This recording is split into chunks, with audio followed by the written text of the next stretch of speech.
But when we got to the halfway point of the stairwell, the dog had vanished. This really baffled the hell out of us, because that meant it had to have gone into one of the apartments. But how could that have happened when the doors were closed? You're now tuning in to Shango's Tales, and I'm your host, Rico Shango. So never mind the Matrix agents. Bring on all the truth tellers and revealers, and let's delve deep beyond the veil into Shango's Tales. Story 2. The White Dog. Back when I was in the 3rd or 4th grade, my mom and I moved into some apartments located right on a main street directly across from a shopping complex. Each apartment building housed 4 apartment units, 2 downstairs, 2 upstairs. I noticed that our particular building gave me an eerie vibe. It was the day after we moved in when I noticed we only had one other neighbor in our building, an odd-looking African couple that lived in the apartment upstairs directly above us. They seemed nice. The woman was pregnant at the time. The reason I stated the couple seemed odd is that they looked so much alike in their anatomy. I mean, height and weight were one thing, but exact facial features? It was almost as if they were identical. My mom wasn't too thrilled about meeting them either. When the female attempted to play around with me, which kind of spooked me out, my mom intervened and said, don't touch him, as I hid behind her back for protection. I don't recall much else about that first interaction with them, but what always baffled me is that I don't recall ever seeing them again. I never heard nor saw them move out or anything. It was as if they just vanished. From that point, no one ever occupied either of the other apartments in our building until much later, when a childhood friend of my mom's moved in directly across the hall from our apartment. That's going to be another story in itself, as I have several other true and eerie stories to share that took place in this apartment building.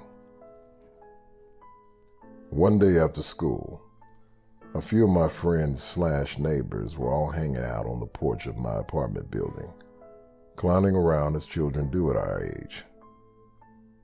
Then literally, out of nowhere, a white dog appeared, sitting right before us. Now remember, my building is in conjunction with several other apartment buildings, facing a major busy street with an alignment of trees. However, anyone walking up the sidewalk or coming from another building or from a building around the corner would be visible. It's all an open area with nothing obstructing our view or peripheral vision. Yet, here is this dog, friendly nonetheless, appearing out of thin air, it seemed. Of course, back in the day, we didn't have all these paranoid fears about dogs as children, as most parents influence their children today. So, we all got excited and started petting this strange dog. It seemed to be a pit bull or an American bulldog type. The poor guy was flooded with ticks, which also appeared odd, since the area was primarily a concrete jungle, with some grass patches in the complex, but not enough for much of a tick infestation. Nevertheless, as we all surrounded the dog with fascination and wondering who gets to keep him, the dog just started walking up the stoop and into my apartment building, heading further up the stairway towards the upstairs apartments. We were, of course, all bewildered, knowing that no one domiciled in either of the above apartments. The dog planted itself midway on the stairway, wagging its tail as if wondering, are we going to follow it? We all looked at each other, then looked back at the dog from our position, and then it walked up the rest of the stairway. We decided to follow it up, but when we got to the halfway point of the stairwell, the dog had vanished. This really baffled the hell out of us, because that meant it had to have gone into one of the apartments, but how could that have happened when the doors were closed? Well, children will be children, and we children back then loved to explore and uncover mysteries. At this point, we decided to see if maybe the dog got inside one of the upstairs apartments somehow, and we continued the rest of the short distance up the short flight of stairs.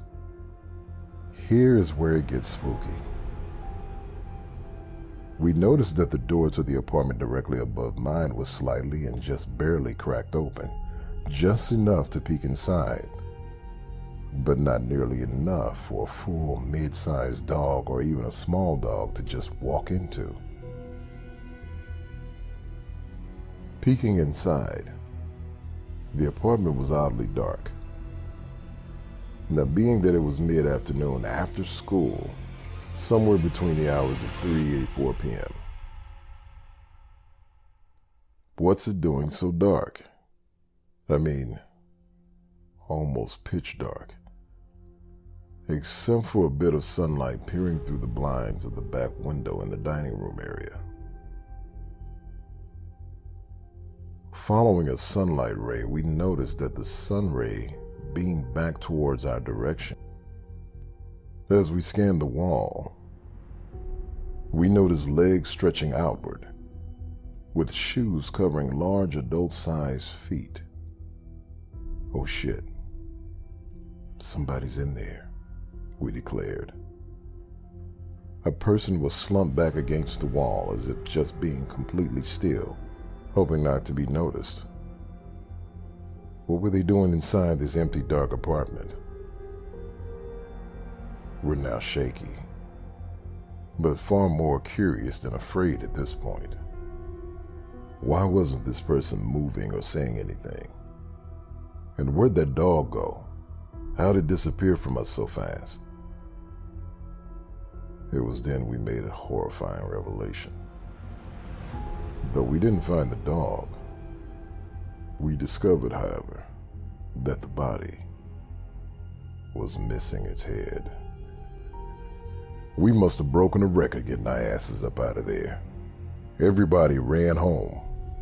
Unfortunately, for me, I would be left alone as my apartment was just directly below the apartment we just fled from, and my mom wasn't home from work yet. It wouldn't be my first time being alone in that apartment over the years, nor would it be my last paranormal encounter. To all my truth seekers and revealers out there, this has been another episode of Shango's Tales, brought to you by father and daughter team at Think Beat Productions. Please feel free to comment, like, share, and subscribe.